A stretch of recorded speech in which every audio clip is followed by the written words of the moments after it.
They can't tax the labor of the American people. So it was finished. And in 1917, they stopped taxing. So they did it for 3 years, right? And so there is no tax on the labor of the American people, no legal tax, and no constitutional tax. So they've made the IRS code, right, says whatever it says, but whatever it says is irrelevant because it's not in compliance with legal. the Supreme Court decisions, Right. right?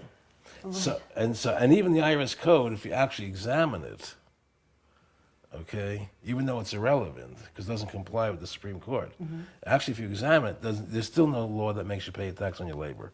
Right, Okay? yet every one of us, I guess there are, 69, 70 million Americans who don't, but most of the rest of us are on the treadmill and we're paying dutifully our taxes on time each year. Well, they make you feel if you don't pay it, you're not a good citizen. That's part of their propaganda. Well, And that's what allows them to keep spending money. but in fact, it's not just you saying this. What I found very compelling in your film is that you're talking with former IRS agents and investigators who were put to the task of finding out on behalf of inquiries as to whether or not this was a legal practice, Right. only to find out that it wasn't legal. And in fact, some of these people who were formerly with the IRS have not paid their taxes since they found out about this. Right.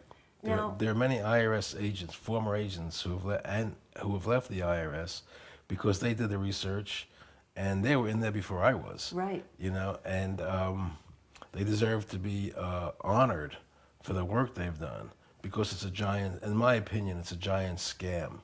And It takes a lot of courage to do that, though, because what are we still up against?